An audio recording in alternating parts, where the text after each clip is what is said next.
সুমনের মা ফোন করেছিল। কি বলেছে? বিয়ে ভেঙে দিয়েছে? জানতাম এমনটাই হবে। তোকে রান্না শিখতে বলছে।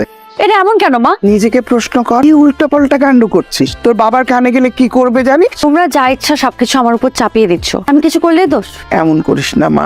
আমি কি করছি মা? যেখানে আমার কোনো দোষই নেই তোমরা মন থেকে মেনেই নিয়েছো। তোকে আমি বোঝাতে পারবো না। তা পারবে কেন? বাড়ি থেকে তাড়ানোর ব্যবস্থা করছো, কম মনে হয় তোমার কাছে? আমাদের কষ্ট হচ্ছে না? তোকে এপ্রিল বাড়িতে পাঠিয়ে আমরা ভালো থাকবো? হ্যালো, এইরা আচ্ছা আপনি এমন কেন বলেন তো? আমি কেমন বলো তো? আপনার কি ধারণা এখন বিয়ে করার জন্য আমি হাত পুড়ে রান্না শিখবো? ওই আমি তো ব্যাপারে কিছু বলিনি। আপনি কিছু না বললে আপনার মাকে ফোন দিয়ে এগুলো কেন বলবে? দেখুন, আপনি যেটা চাইছেন সেটা তো আমিও চাইছি। এখন বিয়েটা বিষয়টা তো আসলে গার্জিয়ান লেভেলে। এটা ট্রু যে আমি ওর গলাতে কিছু বলতেও পারি না। ফাইন, আপনি যেহেতু জোর দিয়ে কিছু বলতে পারেন না, আমি আপনাকে আরেকটা সত্য কথা বলি। আবার কি সত্যি কথা? আমি কখনো মা হতে পারবো না। মানে আপনি মা হতে না পারলে তো বংশের মুখ রক্ষা হবে না। আমার বাবাকে তো নাতি নাতির মুখ না দেখে মরতে হবে। আমি আমার জায়গা থেকে ক্লিয়ার, কি করবেন না করবেন একদমই আপনার ব্যাপার। Bye, good night. Hello hello, বিয়ের উপর আমার থেকেও বেশি অ্যালার্জি। আমার মনে হয় এখানে বিয়ে দেওয়াটা উচিত হবে না। কেন? ইরা নাকি মা হতে পারবে না। শোনো, ইরা তোমার ছেলেকে বাজিয়ে দেখছে। তোমার ছেলে ইরার কাছে ফেল মারছে। কি বলে? তোকে নিজের সম্পর্কে এরকম কথা এমনি এমনি বলে? আবার যে মেয়েটার বিয়ে হলো না করে জানবে সে মা হতে পারবে কি পারবে না? এটাও তো সত্যি কথা। আজ কিন্তু আমি আপনাকে ডেকেছি। তাড়াতাড়ি সুখবরটা দিন, তারপর চলে যাই। সুখবর কিনা জানি না, এই বিয়েটা হচ্ছে। হ্যাঁ মানে কি? মানে আপনি জেনে শুনে পাগল? আপনি বিবাহিত জীবন সন্তান ছাড়া কোনো দাম আছে? বিষয়টা হচ্ছে আমি কাল সারা রাত এই বিষয়টা নিয়ে অনেক ভেবেছি। যেটা বুঝলাম সেটা হচ্ছে যে আমি আসলে আপনাকে পছন্দ করে ফেলেছি, তাই কোনো হার্ড ডিসিশনে যেতে পারছি না, আটকে গেছি। কিছু করার নেই। মানে কি? মানে হচ্ছে আপনি আমাকে ভালোবাসেন আর না বাসেন, আমি যেহেতু এই বিয়েটা ভাঙতে পারছি না, তো ওই বিয়েটা হচ্ছে। আর সারাটা জীবন একসাথে থাকতে হলে তো ভালোবাসতেও হবে, উপায় তো নেই, তাই না? তাই না? আপনি বিয়ে করতে চাচ্ছেন না কেন? বিয়ে করতে ইচ্ছা করে না তাই? তাকে অন্য কাউকে ভালোবাসেন? না। যদি এটা প্রমাণ পাই বিয়েটা ভেঙে দেবো, কথা দিচ্ছি। সত্যি? পরে আবার চালাকি করবেন না তো? আমি এরকম ছেলে না। ওকে, ঠিক আছে। ওকে, থ্যাংক ইউ। ওয়েলকাম। এক্ষুনি গায়ে পড়ো। টিস্যু। তুমি খাওয়া শুরু করো। এভাবে তাকিয়ে কি দেখছেন? তোমাকে দেখছি। তা মেয়ে হাঁ করে খাচ্ছে আর আপনি এভাবে তাকিয়ে আছেন, পরে পেট ব্যথা করলে? পানিতে ফু দিয়ে দিব, ওটা খেলে পেট ব্যথা সরে যাবে। আমার কি এখন পেট ব্যথা করবে? আপনি পানিতে ফু দিলেই আমার পেট ব্যথা সেরে যাবে? যখন করবে তখন দেখবে। এই যে আপনি আমি প্রেম করছি কিনা জানার জন্য আমার পিছনে আঠার মতো লেগে আছেন, কোন কথা? আমি কিন্তু যথেষ্ট দূরত্ব বজায় রেখে দিকে তারপর তোমার সাথে কথা বলছি।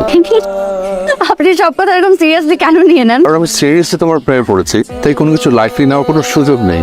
এইটা কিন্তু কথা ছিল না। আচ্ছা, আমি ছেলে হিসেবে কি খুব খারাপ? আমি তো ছেলে হিসেবে মোটামুটি ভালোই, একটা চান্স তো পেতে পারি, অ্যাটলিস্ট একবার ট্রাই করে তো দেখতে পারো। কিভাবে? এই বিয়েতে রাজি হয়ে যাও। আমি বলবো না তোমাকে আমি রাজরানী বানিয়ে রাখবো, তবে আমরা সুখে থাকবো, এই গ্যারান্টি দিতে পারি। Well,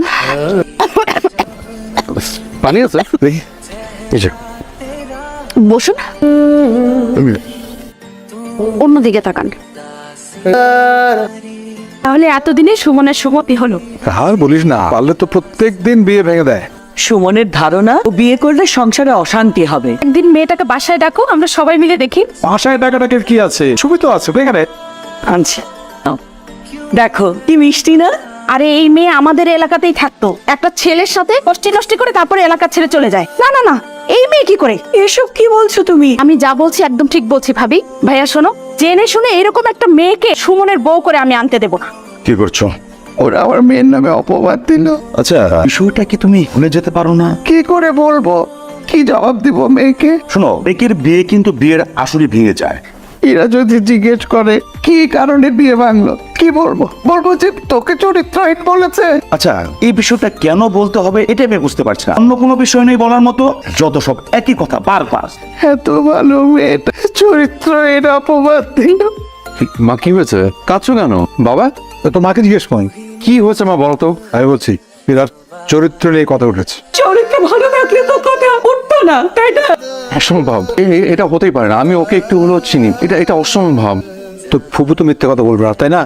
ইরা তো ফুবুদের ওই পাড়াতে ভাড়া থাকতো, সেখানে একটা ছেলে। তুই ভুলে যা, ও মেয়েটা দোষ।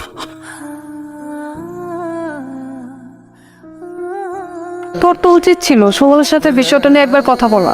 যেখানে আমি আমার পরিবার অপমানিত, সেখানে কথা বলে কি হোক? তারপরেও দূর থেকে সবকিছু বেশি বেশি মনে হয়, কাছে গেলে আসলটা বোঝা যায়। যা বোঝানো অনেক বুঝেছি, কোনো কিছু নতুন করে সারা জীবন বোঝার ইচ্ছা বা আগ্রহ আমার নেই আর। তুই মুখের দিকে তাকানো যাচ্ছে না। আমি কি করব? যা করে তো তারাই করলো না। আচ্ছা তুই কেন ধরে নিচ্ছিস ওর খারাপটার জন্য তোর বাবা মাই দায়ী? দায়টা তাহলে কার? আমাকে যেটা ইচ্ছা হবে বলে যাবে, আমার মেনে নিতে হবে। বাবা, আমি জানি তুমি আমার থেকে বেশি কষ্ট পেয়েছো, আমার চেয়ে তোমার আরো বেশি মন খারাপ। আর কিছু বলবে?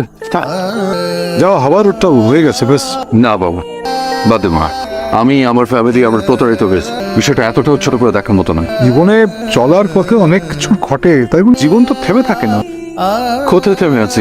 সবকিছু তো নিয়ম মেনে চলছে। আমি শুধু সুখী হবার স্বপ্ন দেখতে গিয়ে আর অনেক বেশি দুঃখী হয়ে গেলাম বাবা।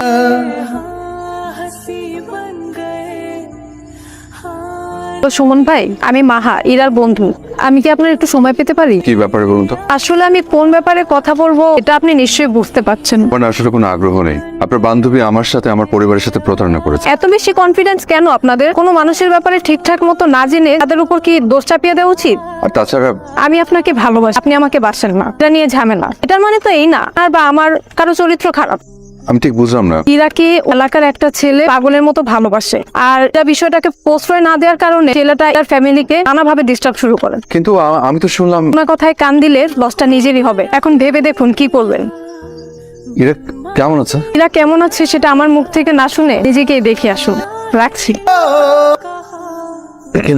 আমি আসলে জানি না আমি তোমাকে কি বলবো। আপনার কেন মনে হচ্ছে আমি আপনার কথা শোনার জন্য এখানে দাঁড়িয়ে আছি? একটা ভুল হয়ে গেছে, ওই একটা ভুলের জন্য এতটা কঠোর না হলেও তো পারে। এই ভুলটা আপনার কাছে এইটুকু, কিন্তু আজকে যদি সবকিছু প্রমাণ না হতো, সারাটা জীবন একটা অপবাদ নিয়ে আমাকে বেঁচে থাকতে হতো। I am sorry, really sorry. আপনার তো উচিত ছিল একটাবার আমাকে কল করা, দেখা করা, সিচুয়েশনটা অ্যাকচুয়ালি কিরকম সেটা কিন্তু আপনি করেননি। অনেক বড় একটা অন্যায় হয়ে গেছে। বিশেষ করে এই কটা দিন আমি অনেক জ্বলেছি। তুমি যে শাস্তি দিবে আমি মাথা পেতে নেবো, আমাকে ছাদ থেকে ধাক্কা দিয়ে ফেলে দিতে পারো। এই জানানোর নতুন ফোন দিয়ে করা হচ্ছে, খুব বুঝে গেছেন যে আমি আপনাকে ভালোবেসে ফেলেছি, এই জন্যই এইভাবে জ্বালাচ্ছেন আমাকে। আপনার কি মনে হয় এই কটা দিন আমি খুব ভালো কেটেছে, খুব আরামে কাটিয়েছি? না, কাটাইনি। আপনি ভালো থাকি সেটা আপনি চান না, তাই না? চাই, 100 বার চাই, 1000 বার চাই। আমি তোমার সাথে সারাটা জীবনকে ভালোবাসতে চাই। Sorry, I am sorry.